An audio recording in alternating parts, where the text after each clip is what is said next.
Please note that Brussels sprouts will be on a break next week for Thanksgiving, and as such, we encourage you to get your Brussels sprouts at the dinner table. Brussels sprouts will be back with an episode on December 5th. Thank you for listening, and as always, enjoy the episode.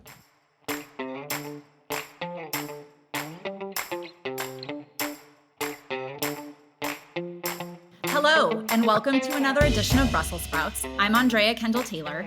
And I'm Jim Townsend. And we're so glad you can join us. There has been a lot happening on the nuclear file. In late October, Vladimir Putin claimed two achievements: the successful test of a nuclear-powered missile known as Burevestnik, and the initial test of an unmanned nuclear-powered submarine known as Poseidon. Both systems, theoretically, have unlimited range, and both are capable of hosting nuclear warheads. Shortly thereafter, President Trump announced that the United States would resume nuclear testing on an equal basis with Russia and China. Whether he was referring to delivery systems or warheads is unclear, but the leader's rhetoric has raised concerns around the world of a revived nuclear arms race. Add to the mix that the New START arms control treaty between Russia and the United States is set to expire in February, and it paints a concerning picture. So to discuss these recent developments and the future of strategic stability more broadly, we're very excited to welcome Corey Hinderstein and John Wolfstall to Brussels Sprouts. Corey and John, welcome. Thanks. Hello. Very brief introductions. Corey is Vice President for Studies at the Carnegie Endowment for International Peace, with responsibility for the technology, sustainability, and nuclear policy programs. And John is the Director of Global Risk at the Federation of American Scientists and an adjunct senior fellow here at CNES. So I think where I wanted to start is with Trump's announcement about the resumption of nuclear weapons testing and this line, in quotes, on an equal basis with Russia and China. John, maybe we can start with you just to kind of do an explainer. What does that actually mean, and explain how that departs from current policy? What am I, the Trump whisperer? I mean, trying to interpret President Trump's statements is always really challenging. He tends to say things whether they reflect reality or not. But what most people in the field thought was happening was that Putin had made these announcements about the nuclear-powered cruise missile, Skyfall, because I don't speak Russian well enough to pronounce the name of the missile, and the nuclear-powered underwater torpedo, Poseidon. And he was getting a lot of press, and we know that Trump doesn't like it when other people get more press than he does. Whether he received a briefing on these is unclear, but his statements came out and were immediately interpreted as meaning the United States is going to start explosive nuclear weapons testing again. This was on Air Force One. There was a lot of confusion. The United States hasn't tested nuclear weapons since 1992. By the way, we don't need to. We're going to get into all of that. Russia hasn't been testing explosively nuclear weapons. That wasn't what was happening. But then Trump doubled down in his 60 Minutes interview and clearly got either briefed or somebody, and I'm betting that it was somebody like Tom Cotton, got to him and said, oh, by the way, we've suspected for years that the Russians are cheating on the test ban treaty. And you're right, and we need to actually start explosive nuclear testing again, the weapons. So it was unclear. And there have been some reports that the Secretary of Energy and the head of NNSA, who are responsible for maintaining, I can't believe I'm saying this in front of Corey, safety and reliability and efficacy of nuclear weapons, went to brief the president. It's unclear if that happened. But the Secretary of Energy came out and said, we're not talking about starting explosive nuclear testing again. I think that was helpful. But the damage was done. And already you're seeing the Russians and the Chinese say things or indicate, look, if the United States tests, we're testing. Now, interesting, Lavrov, who is even, well, I don't take him at his word, let's put it that way. It's not clear he's talking for anybody but himself. Said, look, if the United States has concerns about our testing, let's sit down and talk. So everything is now in flux, and it adds another element to what you pointed out, is not the possibility of a new arms race, but this is what an arms race looks like, where every action and statement is seen as a challenge that has to be met. And that's very much the dynamic I think we find ourselves in. Corey, anything you want to add on that front? And I guess, and add to that, why it would be significant if the United States does, in fact, start these explosive tests. Sure. Thanks, Andrea. And I think it's really important when we think about nuclear testing to realize that nuclear testing can serve a lot of different purposes. First of all, it can be defined in lots of different ways. And then each of those kinds of operations could be for a different purpose. I think fundamentally, for the history of the nuclear age, we conducted nuclear tests originally above ground and then underground in order to develop new weapons. We wanted to see how they worked. We wanted to be confident that, what was calculated on paper worked in the real world. Later, a lot of our nuclear testing was designed to be the process by which we had confidence in the weapon while we introduced additional safety and security measures. So testing underground served a purpose. One could argue that during the Cold War, it probably served served a sort of political messaging as well. But frankly, we didn't really have to think about this from a messaging perspective because we were testing them for technical reasons. The real difference right now is we don't need to test them for technical reasons anymore. We have a pretty scaled down, and by that I would just say streamlined nuclear arsenal. We have, fewer types of nuclear weapons than we did at the height of the Cold War when we were trying everything. We were trying, landmines. We were trying small weapons. We were trying massive weapons, big yields, small yields. We were trying, artillery. Like there was a reason that we were involved in this active R&D process. We're not there anymore. We have a smaller set of very reliable weapons that we have every confidence in both their safety, security, and their reliability and effectiveness. They're very predictable. And the other key point is that we have, instead of investing in nuclear testing, we've invested in this vast suite of science and technology capability so that we don't have to test, so that we can model everything. And we use the data from the thousands of nuclear tests that we did, just over 1,000, that we use all that data for that modeling. So the key thing is that the three heads of the nuclear weapons laboratories, Sandia, Livermore, and Los Alamos, every year have to certify to the Secretary of Energy and then to the President that they have confidence in the arsenal without testing. And they have provided that certification every year. And by law, when they write their letter, nobody can change a word of it. It has to be their personal assertion. And the heads of the labs are not saying we need to test. So I think fundamentally we think about, in the grand scheme of things, so then what would happen if we did? First of all, it would clearly be for political messaging and not for technical gain. The second thing is it would break a taboo that, frankly, only the North Koreans have broken since the 1990s. And being the only country, along with the North Koreans, in any club is not a club I think we should be in. And thirdly, we are opening the opportunity for our adversaries to also start testing at full scale again. And the key is they don't have that 1,000+ nuclear test history, especially China. China has less than 50 tests. They don't have all that data, all that information. The reason we have the biggest and fastest measured supercomputer in the world is because we use that supercomputer to give us assurance in our weapons. They have the ability to compute, but they don't have the data to go into it. China would love to start testing again and start gathering that data, and we would be opening the door for that. Thank you guys very much. Those great explanations, Corey. That was really helpful. And John, when Trump made his statement, what should he have said given the occasion that he felt he needed to say something? I mean, I'd rather he not say anything. I think, as you point out, why even start a spiral like that? But was there something that he should have taken advantage of the situation to say that might have been good? I mean, he could have been reassuring. Oh, we don't need to, blah, blah, blah. But was there actually something that he should have said instead of what he did say? Okay, so now I'm not interpreting. Now I'm Trump's speechwriter. So this job is getting worse and worse. We'll give you a promotion. Thanks. I'm not sure it's a promotion, but first of all, look, he didn't need to say anything, right? I mean, this Right. was Trump's id and ego combined, saying, Right.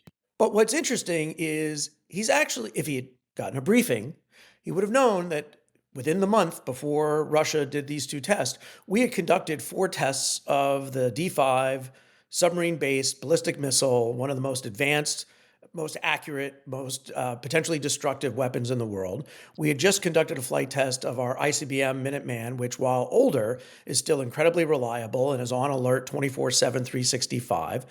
And as Stratcom is fond of saying, we use our nuclear weapons every day. We do, to reassure and to deter. But as Corey knows all too well, we test every aspect of our nuclear weapons, every one of them in multiple ways all the time. We have a very expensive supercritical, not supercritical, remind me of the term. Subcritical experimental facility. Subcritical experiments, thank you very much. Underground in Nevada, Corey knows all about them and will explain them, where we're testing for both how plutonium behaves underground, under pressure, how our weapons are aging. We do non-explosive testing. We do explosive testing without the nuclear material. We do scale testing without the nuclear material. We have supercomputers. We have all of these codes. The lab directors tell us every year and have said publicly, we know more about how our nuclear weapons work today than when we used to blow up parts of the desert. So he had a whole script he could have said and be like, it's great that these, secondary nuclear powers or nuclear challengers want to throw their weight around. They're no match for the United States. That's what a confident president would say if there was a real need and if he wanted to reassure our allies. But we have to remember, this is not about managing alliances or reinforcing deterrence or managing the world in a stable way. This is about somebody jumping up and down saying, look at me, look at me. I think our allies have begun to understand that, but it doesn't reassure them. And our adversaries, I'm sure, like Corey said, are trying to figure out how can they manipulate this guy into a corner so that he's the one that breaks the testing taboo, and then we get to take advantage of it. And that's what I really worry about. Yeah, I agree with John that there are a lot of things we could say. And, I had an official from a European ally ask me, like, how could I help my, minister or my leader have a conversation with the Americans to encourage the president not to do this?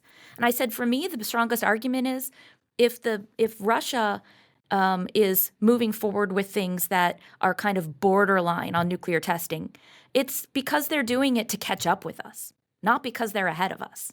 So, that's what we like, is that our adversaries are on their heels. Now, how we respond to that is going to determine whether we then kind of get into this vicious circle of action and reaction. And what do I mean by activities that kind of test the bounds? So what we were talking about before was full-scale nuclear testing, like blow up a nuclear explosive underground in the desert in Nevada. There are a lot of things that we do actually on in the range of experiments where we do it with a combination of plutonium and high explosives. Those are subcritical experiments. And all we mean by subcritical is the high explosive compresses the plutonium, but it doesn't start a self-sustaining chain reaction. And we learn a lot about that compression, those first microseconds of the nuclear explosion.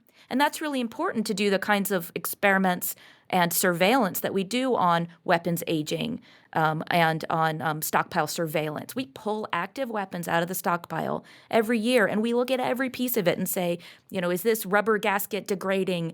Are these wires still connected? Is the plutonium still going to behave the way it did when we produced it decades ago, right? There is some concern, and it's been reported by the State Department, that Russia and China may be doing similar tests underground as to the ones we are, but maybe be just crossing the line into supercritical.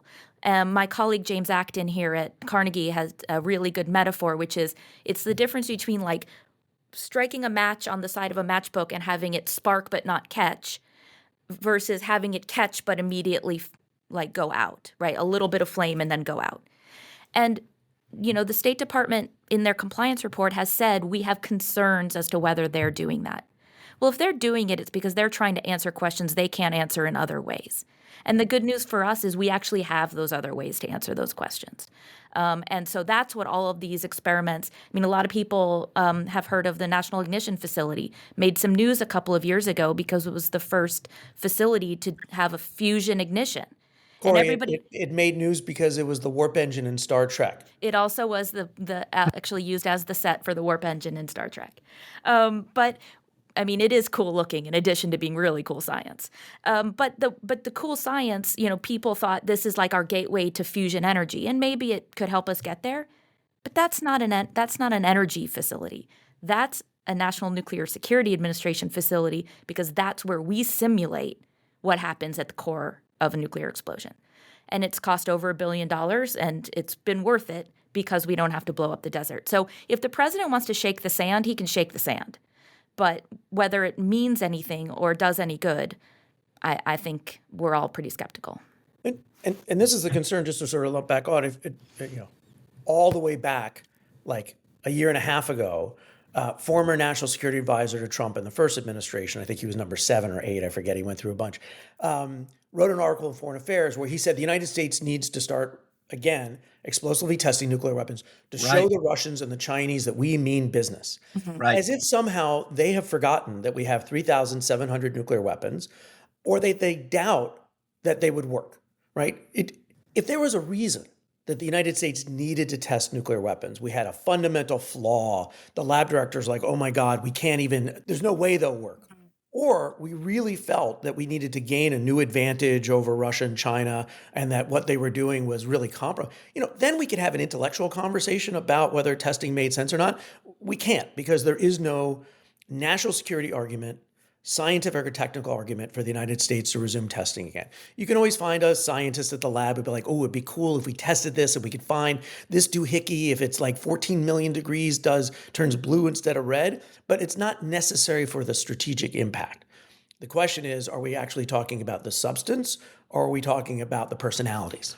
The other thing is we argue about whether we need to do this in order to go to that next generation of nuclear weapons, right? This is what Russia's doing. They've been modernizing in a different way than what we're doing. This is what China's doing. They're building new nuclear weapons. They're building new designs. Some of them are these exotic ones that, frankly, I have low confidence they'll ever work, but that's a different story. But we are not actually constrained. I mean, again, we can argue about the value of the investment in our nuclear program, but the fact of the matter is, over the last 3 years, we modified and deployed the B-6113, a higher yield B-61 gravity bomb, on a really short timeline. We're building the new pretty almost totally new warhead for the new sea-based deterrent, the W-94. So we are able to do this. This is not constraining us. And that's, I think, also another thing that's important for people to, and especially allies, to recognize.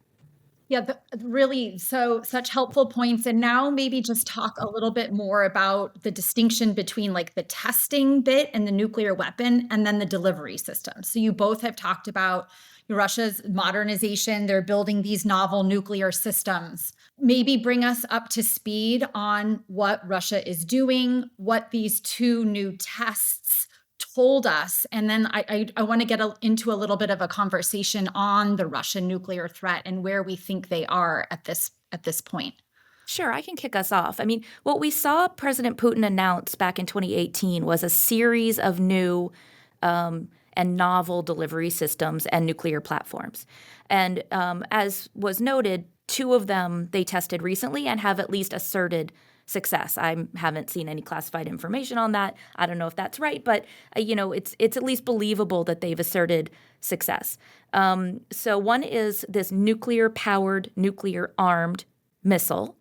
And the idea for that is, if you think about a missile as generally like exiting the atmosphere at a certain trajectory and then re-entering on a consistent trajectory, we know when it's launched. If anybody's watched House of Dynamite, usually we know who it's launched by. We have been able to, we've built some missile defenses. Don't get Jim started on House of Dynamite, please. Will not. I'm saving that for the last question. Perfect. But the idea is that these are predictable, right? These are predictable weapons that we know how they work. The thing with Skyfall and with Poseidon in particular is that they introduce some new unpredictability into it. Because they are both nuclear-powered and nuclear-armed, one for the air and one for undersea, they can be steered. They can be launched long before they are intended to be delivered, because they could basically, like, imagine an aircraft in a holding pattern, right? You're above the airport. You're just doing circles until you get clearance to land. That's what Burevestnik would do. Similarly, Poseidon could just be planted, off the coast in international waters, be fully powered and be ready to go whenever. So one could argue about the strategic value of those weapons, but I think the kind of psychological value is pretty significant. It changes what we think about the kinds of systems that are introduced and deployed and that we now have to account for. And now let's also mention, stationing a nuclear weapon in space, right? This is another thing that has been talked about, that Russia has not made a comment about this other than to deny it. But it has been suspected that they have a system that they intend to put a nuclear weapon in low Earth orbit. So, these do change our kind of traditional dynamics and thinking, and they will cause people in the United States to think, are our nuclear weapons and our broader integrated deterrent posture correct for this new world? Now, if you listen really carefully, you're going to be able to hear Jim smile. So I'm going to go back a ways. These systems are designed, the maneuverable cruise missile that can fly for days and the underwater torpedo that can, go for days at very high speed are designed to do one thing, which is to make the very rudimentary and arguably ineffective but very expensive missile defense program that the United States has been pursuing for decades even less effective, because it can't do a thing against a cruise missile that comes up through the southern border or the western border or the eastern seaboard that doesn't fly a predictable trajectory and is useless against an underwater torpedo. And Putin, we now know, started to make these larger investments in novel nuclear delivery systems when? Right after the United States under George W. Bush withdrew from the 1972 Anti-Ballistic Missile Treaty, which limited the United States and Russia in the number of ballistic missile interceptors they could deploy. Going way back, we decided in the middle of the Cold War, you know what? You can't win an offensive arms race and you can't win a defensive arms race. The only way to exist is by remaining vulnerable. Ronald Reagan didn't like that. George Bush didn't like that. But physics is still physics. And unless and until the United States could make an effective and affordable missile defense system that guards against ballistic, maneuverable, cruise missiles, and protect the coasts, this investment is not going to pay off against a strategic attack. It might be effective for limited point defense, might be really effective in Israel where it's proven its worth. I've made the argument to my British friends that, if they wanted to get rid of the Trident, they could actually build a pretty effective golden dome. I guess there would be like a silver dome, right? Because it's the British pound sterling. Over all of UK might be really interesting. But for the United States, it's simply not something we're able to do, whether you go to space. So Russia is doing what has been predicted, which is make sure that they can always strike at the United States if they feel that everything is going south and their deterrent is at risk. And so these systems are understandable. They're not, I don't like them. They're dangerous. But they are a response to steps the United States has taken in the past, and that we're now seeing the culmination of these investments over many decades. The question is, how does the United States respond to that? And is that going to be with a nuclear-powered cruise missile of our own? We don't need it. Is that going to be with, underwater torpedoes? Our submarines are still the best in the world. The Russians and the Chinese can't even hope to track them. We got to keep it that way. Mm-hmm. But the real challenge is the modernization of our nuclear arsenal, the delivery systems, the ICBMs, the bombers, and the submarines are insanely expensive. The ICBM is years behind budget and twice the original cost estimate. The submarine, actually, I need to track this down. I just saw a report that apparently the Columbia class investments for the new submarine weren't even included in the continuing resolution that was passed by the Congress last month. So it's not even clear that program's on track. And the bomber's classified, so we don't know really where it is. We're starting to produce some initial prototypes. So we have enough work to do on our own without trying to chase the Russian or the Chinese tails. Let's figure out what we need to do as a country to be secure and protect and defend our allies. And let's make those investments and let's actually get those done before we go out chasing these mirages. The only thing I would just add to that is these are not new ideas, by the way. Right. First of all, China also has been and has tested a fractional orbital bombardment system, the FOB system, which is another one of these delivery vehicles that can go non-traditional trajectories to come up from the south or somewhere else. But also the United States, back in the 1960s, we had Project Pluto This was for one of my favorite, defense acronyms, the SLAM, the supersonic low altitude missile, that would have been nuclear powered. But we went away from it because we determined it was not as effective as an ICBM. It was more detectable. It was more dangerous. And by the way, let me note that the only people that have ever been hurt by Skyfall so far are the Russians who were killed when there was an accident with one of their early tests of that system. And as warheads became smaller and lighter, we didn't need these massive nuclear-powered delivery vehicles. So we went away from them for really good reason. And I don't think there's any reason here in 2025 that we should kind of be revisiting that. We could go in about 1,000 different directions, but really quickly, John, since you mentioned Golden Dome, where does that fit into this picture? So I assume that it would still be relatively ineffective against these newer and novel systems, or is it being developed to in part solve for that problem? Where does the Golden Dome fit into this picture? So I think there are two pieces of this puzzle, and one I'm actually sympathetic to, and the other one is just bonker balls nuts. The United States needs to have a very effective and reliable early warning and air defense system. Russia, China, North Korea, a lot of countries are investing in this. We face a number of potential vulnerabilities, particularly for air defense. And there's been a lot of talk over the last 20 years about whether the United States needs to develop a cruise missile defense that we could protect against systems like the Club system. Russia's developed a cruise missile launcher that fits in a standard shipping container that could go on a commercial ship without really anybody knowing about it but the Russians, and we would be potentially vulnerable to that. I worry about that in Europe, and I worry about that for the United States.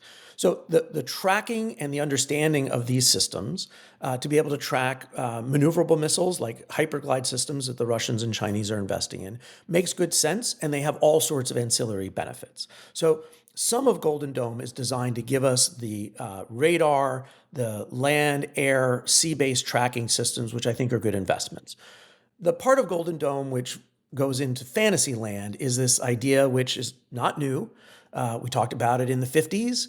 Ronald Reagan launched it in a Star Wars speech in 1983. This idea of both a space-based and land-based multi-layered system that would make the United States invulnerable to attack. And I'll just point out one very specific piece of this. Take the cost and put it on the shelf, put the complexity and put it on the shelf. Even if the United States could deploy the 10,000 space-based interceptors that could provide 24/7 coverage of the United States, because remember, they're in orbit, so they're rotating constantly there. You can only be in position for a period of time. Even if we could do that, which we can't, and an attacker launched a missile, which they won't, and the interceptor was successful in shooting down that missile, which it probably wouldn't be, it then leaves a hole, a predictable hole, which any knowledgeable attacker could then say, I'm going to wait the 38 minutes and I'm going to launch the missile through that hole. So even that cost, which Trump has said will take 3 years to be $175 billion, which is they're off by orders of magnitude, would only be effective against one missile.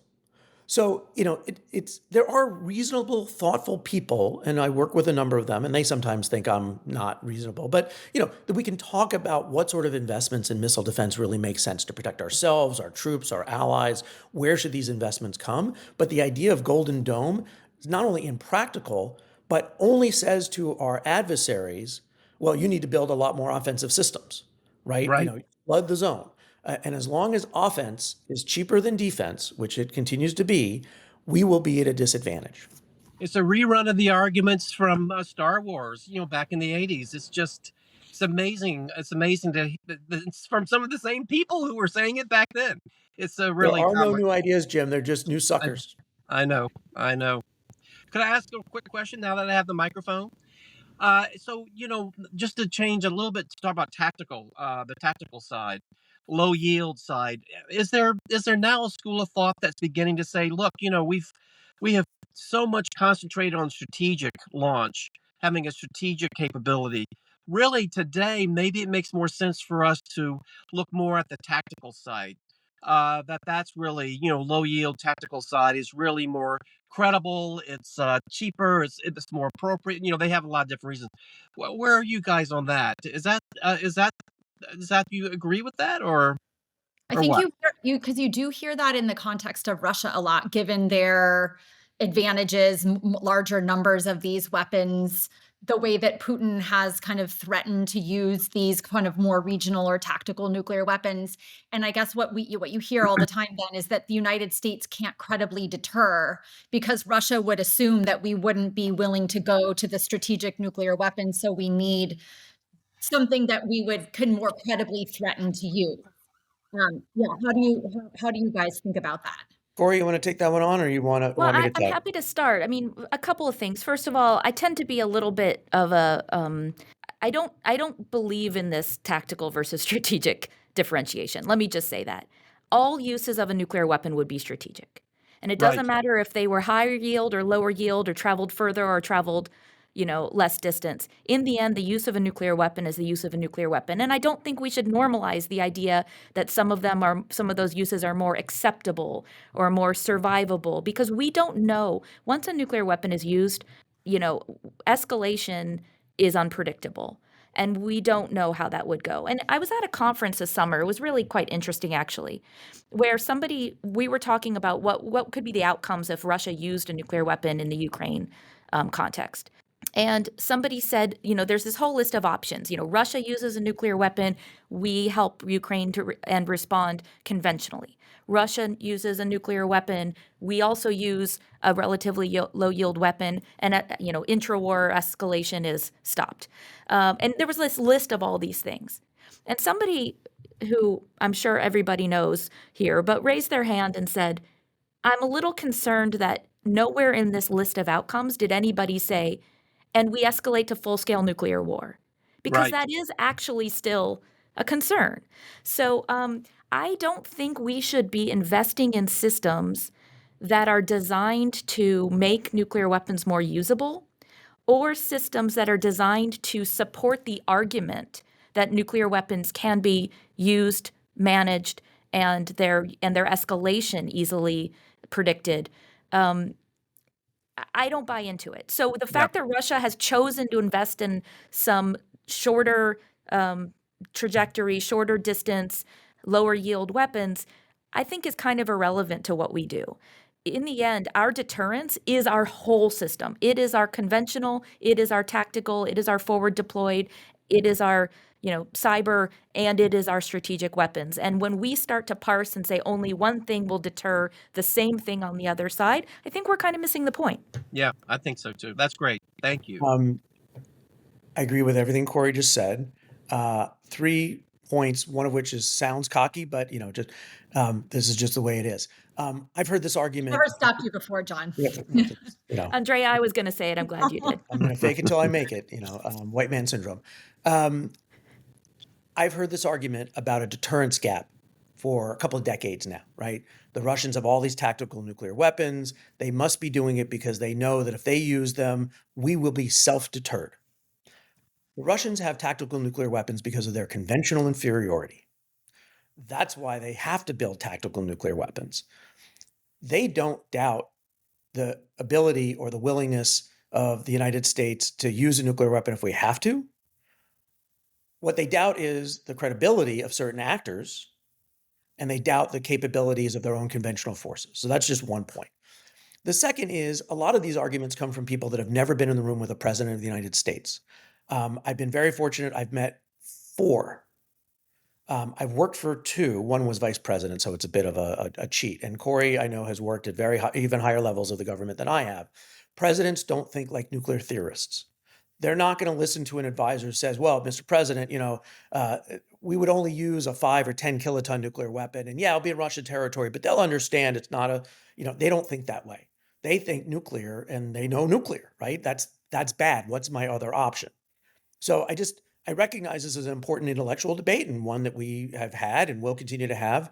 And I've been part of them, and they can be frustrating and fun and exhilarating, but they don't really reflect how real people think and talk about these weapons. The third is for those people that are worried that somehow the United States doesn't have a capability to match Russia, we have 4 types of low yield, variable yield nuclear weapons. We're in the process of redeploying tactical nuclear weapons to the United Kingdom at Lakenheath, something that my colleagues at the Federation of American Scientists uncovered through open source satellite information.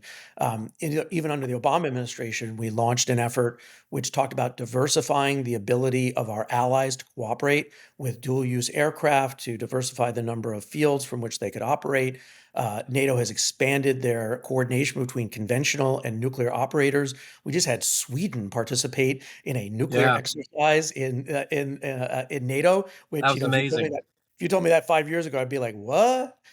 So we are stepping up our nuclear deterrence and reassurance game in order to do 2 things: to show Russia that we mean business, and 2, I think this wasn't intended, but it's useful to compensate for the distrust and the lack of credibility we have in President Trump and his administration to actually come to our allies. What we're trying to do is to insert doubt in the minds of our adversaries that they could get away with something. And I think we've been pretty effective at doing that. If somebody can make an argument to me about why we would need a lower yield nuclear weapon to take out this target or that target, I'm open to Absolutely. having that discussion, but nobody's ever made that sort of credible argument to me. I think the conversation about deterrence gaps is legitimate. I'm just not convinced that a gap has been identified for which this is the answer. The other thing is we're not alone here. I mean, we have said all along that the idea of, Russia is trying to act for Russia. We have the benefit and the luxury built over decades of collaboration that we have the partners and allies as well. And that's what they're trying to compensate for. But now, of course, with uncertainty, we see the partners and allies doing new things. And when you look at, the UK and France's posture within Europe and the expanded conversation about the European dimension of their deterrent, the Northwood declarations. I mean, these are important changes, and they're not ones that are independent of the United States, but they're also not fully dependent on the United States. And even if, and I hope the answer is when, we have a new president who comes in with as solid a commitment to Europe as we've had for the last 70 years, I don't think that some of these steps are going to be reversed. Do you want to say 2 words, maybe a couple more than 2, but on what the Northwood declarations are? I think most people probably won't know what that is, myself included. Oh, okay. So this was a discussion that went on earlier this year between France and the UK, Yep. related to how they see their nuclear postures, their nuclear weapons, their infrastructure investments, their engagements with the United States, their dynamics with NATO. And it was really for most of the people listening to this, I'm sure it's, something that you're really familiar with. But France has kept its nuclear arsenal kind of separate from NATO for its entire history. It makes its own sovereign decisions. It does not participate in NATO nuclear planning discussions. It does not talk about interoperability. It does not talk about coordinated response. It's always had these words that they have a European dimension, but they've never really explained what that means. Very different from the UK. The UK, along with the US, is fully integrated into NATO planning, into the NATO nuclear mission, into exercising all of this. France is starting to move out a little bit in how they relate specifically to the UK in a bilateral way on behalf of Europe, and then also how they might change how they relate to the broader NATO alliance within the constructs of the alliance. And these are big changes. And could I foot stomp that real quick? The very fact, and Corey said this, but just to really emphasize it, the very fact the French are even talking about this at all is unprecedented. So when everyone sat up and took notice when those 2 were talking, Yeah. and they weren't talking deeply about this stuff. It was more getting to know you kind of thing. I mean, if you will, but it was quite a thing that France was talking, and now they're also talking about. Could there come a time when France might fill in if the U.S. walks back on nuclear sharing or the nuclear umbrella? So They're kind of nosing. I mean, I'm not sure how far they're going to take it, but the fact they're even acknowledging that as an issue is fascinating too. But yeah, So John. I'm going to history check Jim here, because while it is really valuable and really important, it is not unprecedented. The US and the UK and the French have said since the late 1970s in NATO that our strategic capabilities are the backbone of NATO's deterrent. What's fascinating, as Corey points out, is that Macron has led, I think, a much more forward-leaning posture for France in saying that our nuclear weapons are to protect French strategic interests, which is what they've always said, but that our strategic interests include explicitly the defense of NATO. And that's a leap. And quite frankly, I mean, Corey and I were in Paris earlier this year, and in between pain au chocolat and really good meals, we heard this from the French. There isn't a backlash. There isn't this public reaction that we need the force de frappe and, de Gaulle this and, independence that. They recognize that what the United Kingdom has done by separating itself from the EU and what's happening in Ukraine, where Russia's trying to cleave off a part of Europe from NATO, is dangerous. Right. And so we're all trying to figure out how we maintain this reassurance and deterrence without unnecessarily adding to the risk calculation. And I think what the British and French have done is important. Yep. I think underneath the surface, the United States and Britain and France are cooperating quite well. Interestingly, the British and French are more integrated in their actual nuclear investments and technology cooperation and development. I won't get into much detail there, but it's not like they're aloof. And of course, Corey mentioned the new, I think it's the W93, Corey, not the 94. Oh, did I misspoke. I'm sorry. So the first time ever that I get to correct Corey, is actually something we're developing in partnership with our British allies because they can't afford to build their own warheads. Right. Which also raises an Well, they interesting do their problem. own warhead design. That's true, but they used to test their nuclear weapons in Nevada too. Yeah. Interesting question, and I don't know the answer, but I'm just asking questions here. If the United States were to decide that it was going to resume explosive nuclear testing and was going to test the W93, would that mean that the United Kingdom is violating the Comprehensive Test Ban Treaty and their commitment there? So I've had this conversation with the British. They don't know. They hadn't even thought about that. So there are all these really interesting tales that get open. It's like a nuclear Pandora's box. That's much better if we just keep the lid shut. By the way, the test that was ready to go that had to get put on hold because it was when President Bush announced the moratorium in '92 was a test called IceCap, and it was a British test, not a U.S. test. Oh, I didn't know that. Oh, that's interesting. That's interesting. And since we're going into history, can I just point out, when the Congress passed the moratorium and George Bush reluctantly had to agree to it and sign it, it included a provision where the United States could conduct 6 tests a year for 3 years so they could validate what was then called the brown paper bag nuclear weapon, which really seems like, holding a tall boy in a brown paper bag from a bodega in New York. But the idea was, let's build something that's like ultra reliable. And George Bush, his last act was to send a report to Congress saying, I'm not submitting a testing plan because I don't agree with the testing moratorium and I don't like it and we're going to overturn it. And in fact, we're now living very safely and effectively 30 years later without having to even do those tests. Okay, I'm bringing us back to the present. And I'm going to pick up. So obviously there's a lot happening between the UK and France. John, you were talking a lot about what the US and NATO are doing to step up the nuclear deterrence game. The big question is, do we think it's enough? And I put that in the context of, we've talked a lot on this podcast about the kind of impending posture review. The United States in particular is saying we want to do a lot less in Europe on the conventional front, and we're going to, put more emphasis or double down on our nuclear umbrella and the nuclear deterrence piece. And I wonder, again, from the nuclear people who know this world so much better, what your reaction and response is. I mean, my immediate response is a lot of concern that if we significantly undermine, if our conventional capabilities are significantly degraded, and then we're having to rely so heavily on nuclear to deter, that we're really raising the risk of nuclear use in Europe. Is that something that, talk to us a little bit about what you think this new US posture is. Does it make sense to do less on the conventional front and place more emphasis on nuclear deterrence? And if that is really the path that we're going down, are our nuclear weapons postured to play that role in Europe? A short line of inquiry for the end. I appreciate you trying to bring us back to the present, but everything old is new again, right? During the Cold War, there was an effort to try to reduce our conventional defense investments and to invest heavily in nuclear because that was going to be cheaper and more sustainable against what we thought was a conventionally superior Soviet bloc threat. And our European allies said, wait a second. So you're not going to be here in Europe fighting with us.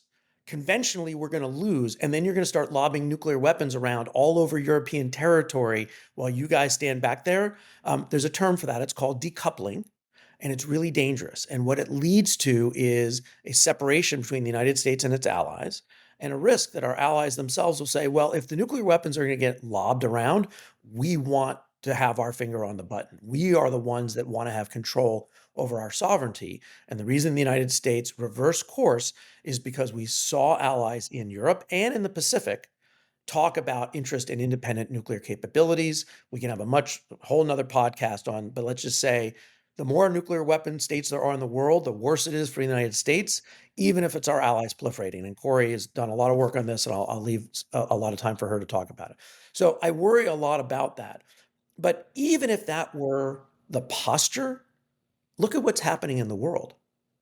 We've got a quarter, 30% of our naval forces in the Caribbean, right? So Bridge Colby, the Undersecretary of Defense, can write all he wants about the need to pivot to counter China. Donald Trump has different ideas. And what this is all about is capability times credibility. The United States has tremendous capabilities. We need to modernize them. We need to make good investments. We need to make sure we're doing the right thing on both the nuclear and the conventional side. But what you can't compensate for is the lack of credibility that Donald Trump is going to take actions to protect our allies in the face of a real threat. And Pentagon, State Department can talk all they want about nuclear capabilities. They can build a sea-launched cruise missile with nuclear weapons on it. But I did very poorly in math, which is why I'm a political scientist. But I've come up with the Wolfstall calculation for deterrence, which is capability times credibility. And if either side of that is zero, deterrence equals zero. I don't think we're quite at zero, but we're a really low number, and it compromises our ability to protect our friends and keep proliferation under control. No, absolutely. And I do think that, one of the things that John was hinting at is that the Carnegie Endowment, along with the Nuclear Threat Initiative and Harvard's Belfer Center, just completed a proliferation task force where they looked at nonproliferation in light of U.S. national security interests. Like, it's easy to say that proliferation is an abstract bad, right? But we've heard more and more this argument, maybe friendly proliferation has value. Maybe it takes some of the weight off of the United States. Maybe it requires us to provide less investment. Maybe it can provide some complementary assurance. And this bipartisan task force with people at very high levels went back to first principles and actually said, all right, do we actually think proliferation, even among allies, is a bad thing for U.S. national security? And in the end, they concluded yes, and they have and the report has a lot of recommendations. But getting to the broader question, I do think that part of the challenge, it's not that we're relying on nuclear weapons more. In fact, I think that we've always recognized, and for the foreseeable future will recognize, that nuclear weapons provide the strategic backstop of everything that we're doing to provide assurance. But I also would kind of say that, one thing where President Trump, I don't think was wrong in the first term and has, made more strides in this term, is to say it's not the only piece of European defense. And especially on the conventional side, the European allies have to do more. Right. And they are. So I don't think it's a question of shifting the focus from conventional to nuclear more. I think it's recognizing the relationship between those two things and saying we can absolutely backstop with nuclear weapons, but we have to have a conventional, credible deterrent as well. And the other piece of this is, when we talk about how France is kind of moving out on the European elements of their nuclear posture, we can say it's because of Russia, it's because of the broader commitment to NATO. It's also not completely unrelated to the fact that senior and credible people in places like Poland and Germany are maybe starting to talk about whether it makes sense for them to seek nuclear weapons. And I don't think France That's wants right. that either. France That's right. definitely doesn't want that. No, So, yeah. yeah. What you said, Corey, is absolutely right. I, for the past month, have so many people, a lot of polls, but others coming up talking about this. And 3 years ago, 4 years ago, this was just chatter and think tanks. It was what you fundraised on, but now it has this legitimacy that comes with governments actually talking about it, including like France. As we said, the French Yeah. used to stay very quiet. They wouldn't talk about this kind of thing, and now they're out there, throwing in their 2 cents. So I mean, it's a Tusk thing said now. it. Yeah, Tusk said it right. I mean, the Yeah. Polish president said, "Look, if this Yeah. goes south, maybe we need our like." That's pretty, Yeah. a good Yeah. indicator. Absolutely. But it's really just back to because Corey, 100% agree with you. Like, right, we do need European allies to carry more of the conventional burden. That's definitely right. And I mean that now, the ship has, what is the horse has left the stable, the cat is out of the bag. We're not turning back. We're already moving down that path.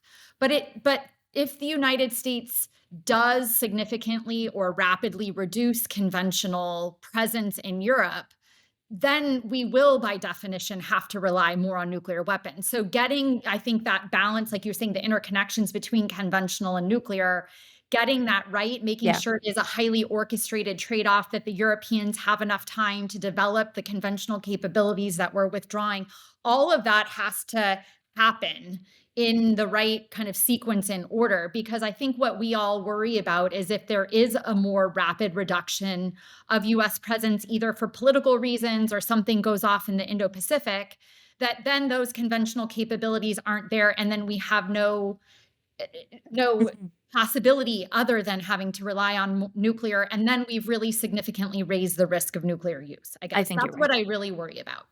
So, Andrea, you're absolutely right. If the United States precipitously starts withdrawing capabilities in an uncoordinated way, it is going to raise the concerns among our allies.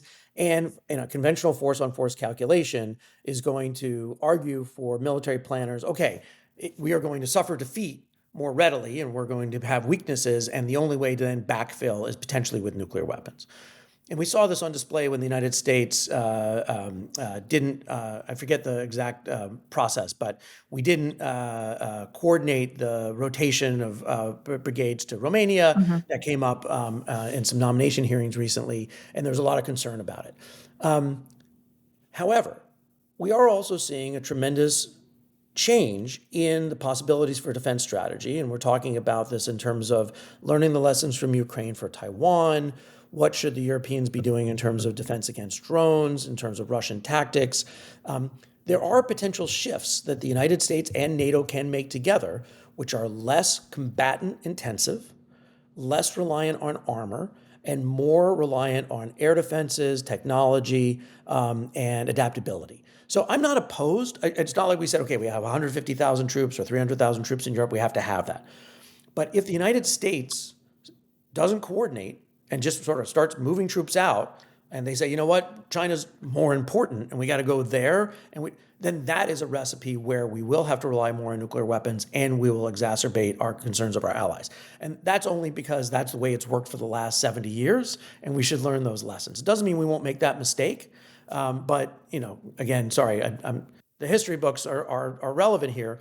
When Jimmy Carter said we're going to unilaterally withdraw troops from South Korea, the South Koreans said, maybe we need a nuclear weapon. And that's when they started a clandestine nuclear weapons program, right? We know how this movie ends. This was an awesome conversation. We covered a ton of ground. I had a few more questions in my back pocket that we didn't get to, but I think we should kind of continue with this series. It's incredibly insightful and helpful for people who aren't as steeped in the nuclear issues as you two. So a huge, huge thank you for this. It was really very, very useful, and I learned a lot. So thank you. Yeah. Thank you very, Thank very you for much. having us. Thank you for listening to another episode of Brussels Sprouts, brought to you by the Transatlantic Security Team at the Center for a New American Security. You can find all of our previous episodes wherever you get your podcasts. And please remember to rate and review Brussels Sprouts so that new listeners are able to find the show.